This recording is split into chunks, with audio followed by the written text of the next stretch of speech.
Welcome to Dr. Mensch, the radio show that takes a real, compassionate look at mental health from A to Z. Join child and adolescent psychiatrist Dr. Gil Lichtshein each week as we explore topics that matter: autism, ADHD, anxiety, depression, OCD, schizophrenia, behavioral challenges, neurodevelopmental disorders, and more. No stigma, no judgment. Just honest conversations, new therapies, breakthrough treatments, and real solutions for real people. Mental health is not a weakness. It's a treatable medical condition, and help is available. Join the conversation now by calling the studio at 888-994-4995, Studio A. This is Dr. Mensch, where hope and healing begin.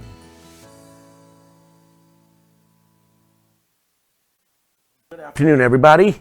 This is Dr. Gil Lichtshein, aka Dr. Mensch, sounding back on beautiful Boca Raton on a beautiful Monday afternoon.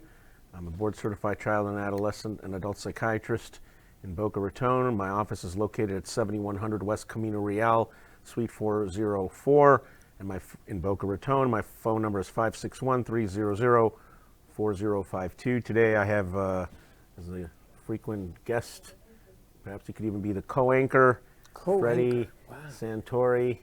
I like that. Or co-host or co-anchor. You know what's coming. What? Football, baby. That's right.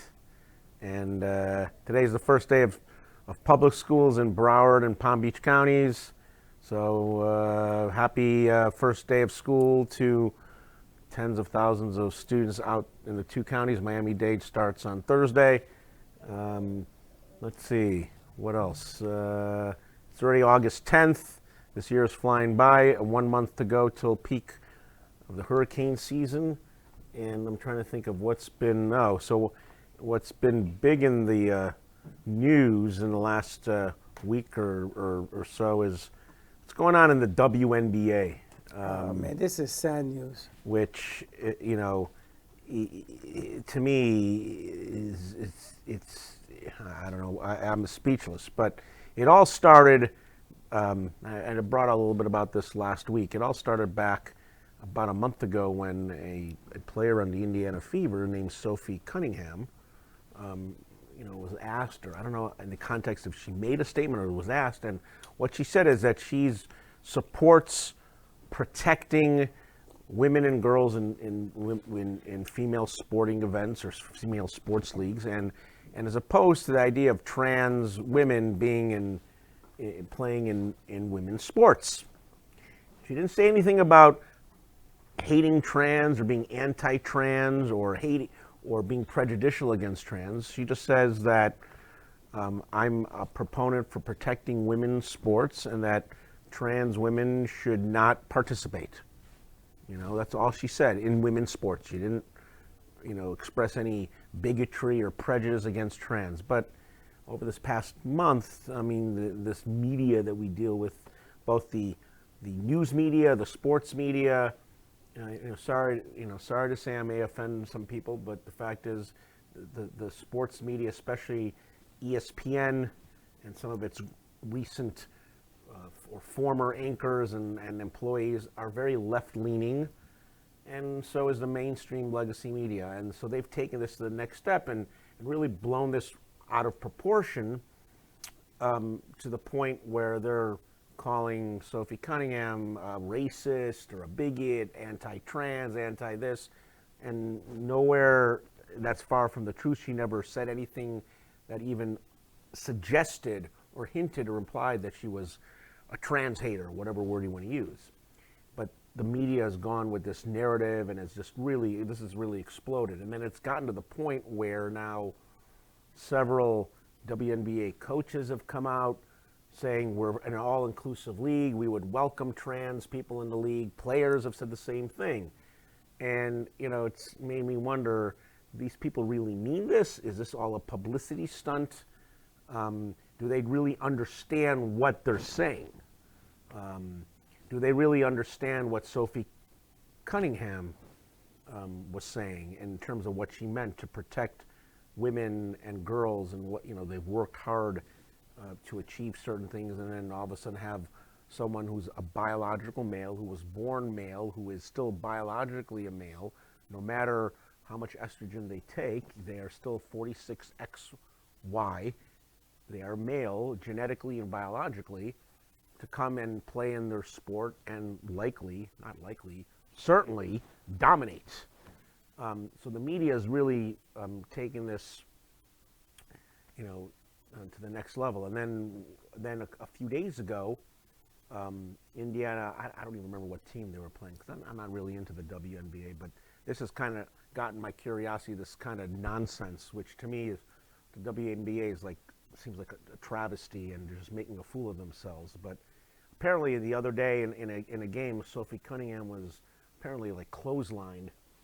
I don't know if she was going on a fast break, or It was a layup. or she has a layup. Somebody, the opposing team, fouled her hard, hit her, kind of almost decapitated her. And ultimately, I think at first it was just called like a regular foul, but then the referees reviewed it and they declared it a flagrant 2, and the player was ejected from the game. Well, that set off a firestorm. That player happens to be black, sends out a tweet or on an Instagram, and she says white privilege. Now she's making this a racial issue. To me, it boggles my mind. Where does race come into this, into play here? But she made it a racial issue, and then over the next 24 to 36 hours, you've had various sports figures, mainly commentators, mainly happens to be women and mainly black, on ESPN, saying how this wasn't a hard foul. In fact, Sophie Cunningham should have been called for the foul, kind of again fomenting and making this into a bigger thing than it really is, and making this into a racial issue, which, to me, it just again boggles my mind. Where does race come into play here? Well, I think that the WNBA is going from selling tickets to women's basketball, which I'm going to tell you, when they first started, the Liberty, I'm a big fan, was great. I think they're going from selling basketball games to actually having this nonsense. Right. I don't know if they want to become some sort of activist league or propaganda league or social,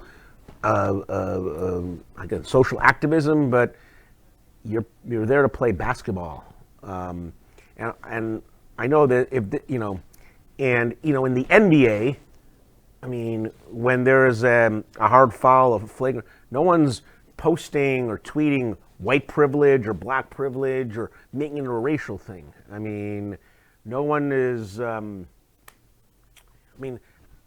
will say the only person I could say that has made it a racial thing is Kendrick Perkins, who happens to be an ESPN analyst and is a race baiting analyst. He's made racially charged comments, over the past. I know a few years ago when Joel Embiid won the MVP, when it's clear that it should have been Nikola Jokic. I know Joel Embiid, was criticizing, white players shouldn't win an MVP, and that MVP voting is racist, complete nonsense. But other than that, there's never been this kind of racially charged issues in the NBA. The other thing too is, Adam Silver would, if something like this ever happened, Adam Silver, the commissioner of the NBA, would have put a kibosh on it. You have it in the WNBA. Where's the commissioner of the WNBA and all this? Kind of trying to put some common sense, rational pragmatism. She's been silent. Now she's come out because in all this tumult, you've had 2 former NBA players over the weekend. One was Enes Kanter, who was actually, I believe, the number 3 pick in the 2011 draft. I think was it Orlando or I'm going back 50. And then Royce, I'm blanking on his last name. He was played at Iowa State, was a first-round draft pick of Houston Rockets, but he never wound up playing because he suffered from an anxiety disorder. And I remember this guy that there was a lot of mental health issues going on with him, but now he's actually running as a candidate, as a Republican for the Senate seat in Minnesota. He's actually running against Michelle Tafoya, who was a former ESPN and then later NBC football sideline reporter. But both of them had come out over the weekend saying that they identify as women and they're applying or saying that they want to enter the WNBA draft in 2027. And so, But are they saying it facetiously or are they saying no, it seriously? I think they're saying it seriously because the commissioner, in all this kind of brouhaha and tumult, has come out saying we are an all-inclusive league. And then when you've had coaches and players saying we welcome trans athletes to our league, okay, so I think these two NBA players. And didn't Congress just pass 11 states, no transgender? Correct. They just passed. I think that's what started. I mean, IOC has banned trans athletes. I mean, but these two former NBA players, I think they're serious. They're like, okay, wow. You're claiming you're an all-inclusive league. You welcome trans, players and coaches are in support of trans athletes, being there. So they're putting this to the test to see how inclusive the WNBA really is, and if there's real sincerity there, or else is this just all a whole bunch of just, I don't say nonsense, but just doing this for the tabloids and all the notoriety, and this is all just they're talking the talk, but they're not walking the walk. When Larry Bird came out, and he was obviously a white player. If you look at some of the things that Magic, some of the things that that Michael are talking, some of the stories about Larry he wasn't a nice guy. He was not a nice guy in the court, but he says he was under a lot of pressure to be as big or better. So he used to say he was better than these guys. But you didn't see that whole white black thing. They didn't do that. They didn't do it. I mean, this player on, I don't know if it was the Washington team or whatever team that played Indiana, I think it was on Saturday, that like basically, did the same thing to Sophie Cunningham. I remember that Kevin McHale did to Kurt Rambis in I think it was the '84 NBA Finals. I saw that game. I mean, back then actually, I think Kevin McHale was just called for regular foul. He wasn't even ejected or suspended. Yes, but the flagrants weren't like they are now. No. You can't step on somebody's ankle or foot. So that was a hard foul, yeah. And to make it into a racial issue like white privilege, like what? I don't understand. WNBA doesn't need it. They don't need that. They're going up in it's attendance. Like the WNBA. You have Caitlin Clark. Attendance is growing. Do you really want this? I don't even know what to say. Like, what do you need this kind of negative publicity? You got some of these players who are making this into something that it isn't. You're misconstruing. Well, I'm not saying it's a WNBA, but it's certainly the media, and that's doing this, fanning the flames. But the WNBA is not doing anything to kind of shut it down. Like, okay, enough with the Sophie Cunningham. That's right. She said what she said. This is what she said. She didn't say this. She didn't say that. The media, you need to stop with this nonsense. Stop making this into a racial issue or this or that. But the commissioner of the NBA is saying nothing. And so by saying nothing, you're kind of, in a way, condoning what's going on. It's kind of like similar, like, all this happened. Well, I didn't know. Like, or I was just following orders. Like, that's not, that doesn't work all the time. Let me ask you a question. The NHL, their contract is not as big as anything else either. Is it because of the fighting? I mean, you don't want to have kids watch adults fighting on ice. Even though when you go to the arena, everybody hopes there's a fight, which is craziness. So you're selling violence as opposed to selling the game. Well, I mean, the NHL has cracked down on fighting. They have to. It's so much different now than it was 20 years ago. But they have to. I agree. Because look what's happening. We have enough violence outside the game. Right. And on that note, we'll take a brief commercial break. What happens when the mind of a healer crosses over into the darkness of the human soul? From authors David Icovetti, Dr. Gil Lichtshein, and Yolanda DeLuca comes a chilling psychological thriller, Dr. Mensch, A Prescription for Evil. This gripping novel follows a respected Boca Raton psychiatrist who secretly descends into madness, transforming into a modern-day king of the underworld. Inspired by true events and Dr. Gil's childhood connection to a mob family, this story blurs the line between sanity and evil, genius and destruction. Unforgettable, disturbing, impossible to put down. Get your copy today on Amazon.com. Dr. Mensch, A Prescription for Evil, a 2020 psychological crime thriller. You're listening to Dr. Mensch with child and adolescent psychiatrist Dr. Gil Lichtshein. For a copy of his powerful new book, Dr. Mensch's Prescription for Evil, visit Amazon.com. For more information or to schedule a consultation, contact Dr. Gil directly at 561-300-4052 or visit docgil.com. Now, let's get back to the show.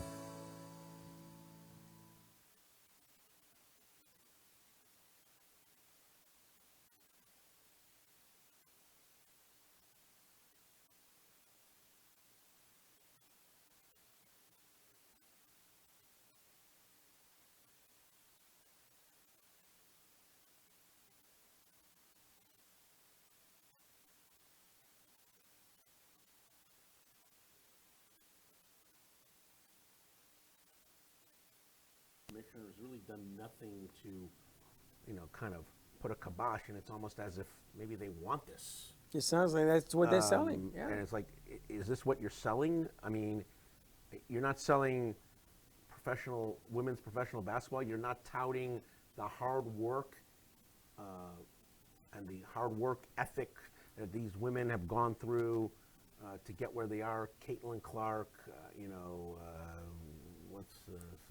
I just know Caitlin Clark, but Sabrina Ionescu, or what's her, Paige Buchers.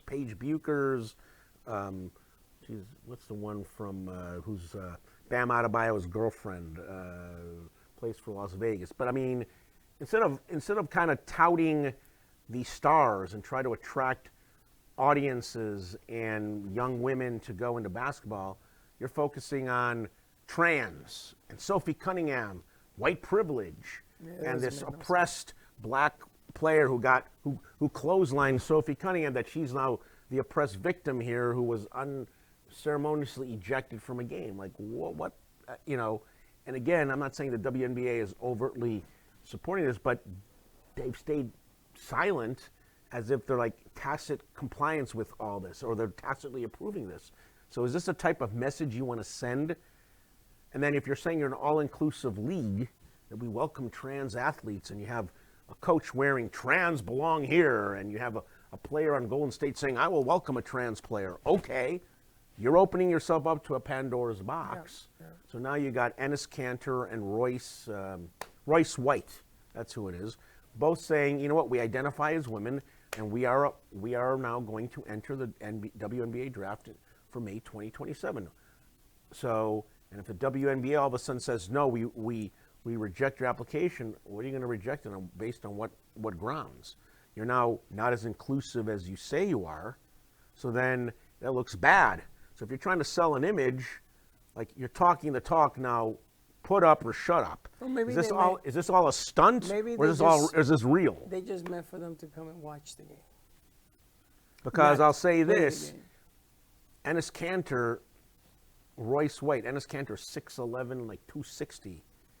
And Royce White, I believe, is 6'8", 270. I mean, yes, Enes Kanter's been out of the league for, I believe, 4 years. He was kind of blackballed by the NBA because he's from Turkey. He's against the president of Turkey. He's spoken openly against the president. I think he's also a more conservative, so I think he's gotten some blackballed. So he hasn't played in the NBA since, I believe, 2022.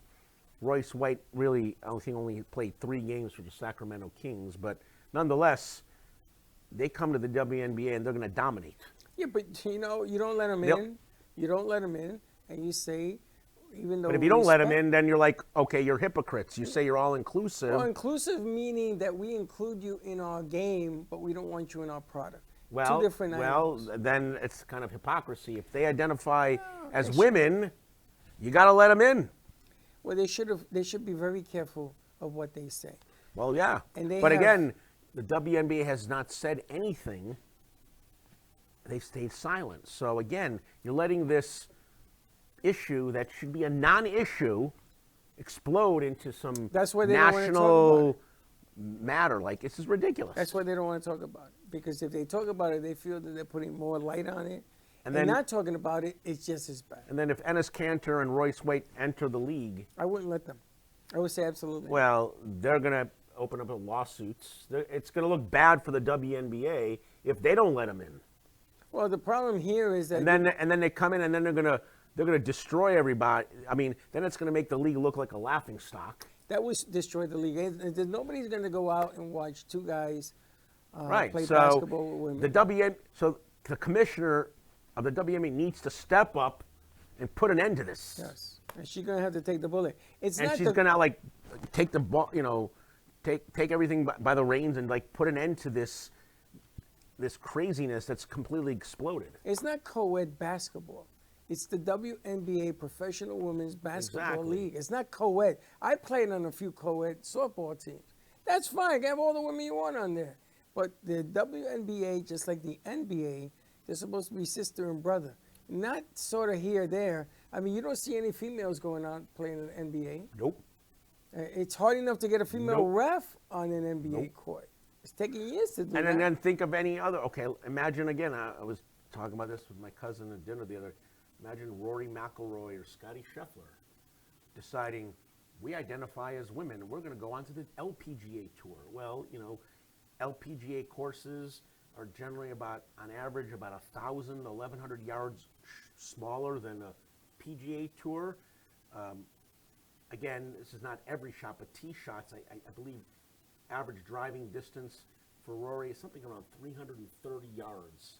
Okay, he's going to get on the green on almost every hole in a women's tournament. I mean, he would go to the LPGA and win every tournament by at least 20 shots. And who wants to see that? I wouldn't want to see it.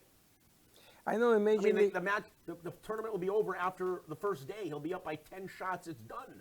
Major League Baseball, they had a AAA girl, and she's no longer in the game. But she came very close. I think it was the Padres. We're going to let her play second base. Very close. But I can't see a woman be able to hit a Jacob Mizorowski 106 mile an hour fastball. There's not many guys who can do that either. Right. Or a woman deciding, you know what, I'm going to try out for the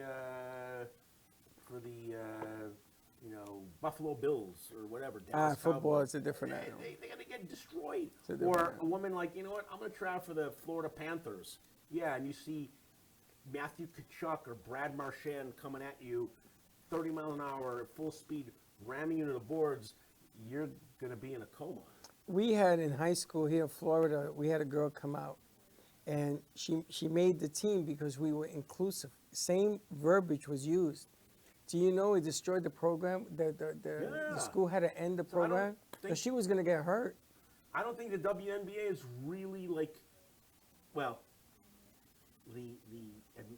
administration, the commissioner, I don't think they really understand what the heck's going on here. That they're becoming a laughing stock, and this could really destroy a good product, a product that's been gaining in popularity. Agreed. They have an opportunity. The They have an NBA. opportunity to really promote women's professional basketball. That women college basketball has grown, and so now you have a league that these women Well, how's it? Yes. you can continue your skills and Yeah. talents now on a professional level. You don't want it to turn into some laughing stock or travesty because of this. And the commissioner, maybe they need to get a new commissioner. Doesn't seem to have the cojones to step up and, okay, bite the bullet or take the bullet or be the fall person, whatever, and say enough's enough and create some policy or put this whole issue to bed. Stop the bickering. That's the first rule I would pass. Stop the bickering with the women, with the girl who's constantly with this. Now came out with the shirt, Right, her Sophie pointing. Cunningham. Yep, she with the pointer. Right. Stop it. Stop it because this is not selling games. This is selling the WWF on the WNBA, and you don't need that. Didn't Catlin go against Curry during an All-Star game 2 years ago think and so, almost like beat him? a three-point contest. It almost beat him. I think she lost by 2 baskets. She almost beat him. Can you imagine if she had beat him? Even Curry, even he said, "Wow, she really is that good." Why don't you make the league about that? Promote Yes. like Caitlin Clark. She's like the face of the league. Promote her. She's great. And if she's white, so be it. If she's black, But here's the who other thing cares? too. She's also forget about white, black, green, but she's also stayed quiet with regards to all this I call it political or whatever, social activism. She's kept her opinions to herself. And I think also that she's gotten vilified in the media for that. And again, the WNBA hasn't stepped in to say, enough. We have a star player. She has every right to keep her opinions to herself. She doesn't have to tell people where she stands politically, because you know what? She's not a politician. She's not a policymaker. So if Caitlin Clark supports Donald Trump or supports AOC or is a Democratic Socialist, who cares? Who cares?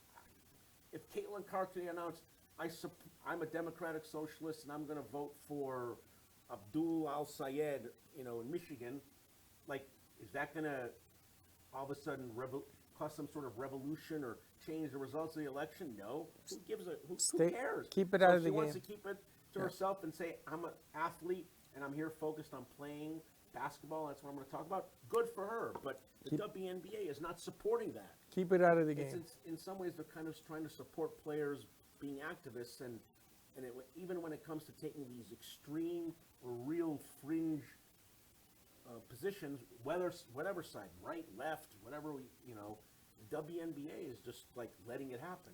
And then when you have a player of a star caliber like Caitlin Clark who wants to stay silent, the media vilifies her, and the WNBA doesn't step in to support star players that are that's right. are bankrolling your league and promoting it to make it like, hey, television exposure, revenue. I mean, isn't that what you want? That's your future. That's your future. Right. This is your future. You want your business to be seen as something legitimate. Support all your players. Doesn't matter whether they're activists or not. Keep your mouth shut and just stick to the game. Right. I remember Laura Ingraham said that a few years ago to LeBron. Shut up and dribble. She got vilified for that. No, she's right. These players should stick to what they're good at. Where they stand politically is not going to change the outcome of some election. All right, we gotta go. Yes, we do. Good stuff. Yes, this has been another exciting episode of Dr. Mensch. I'm Dr. Gil Lichtshein with We got football Friday. Yes. We With gotta my talk partner about in this crime, again. Freddy Santory. Next game, baby. We'll be back next Monday. Have a great week.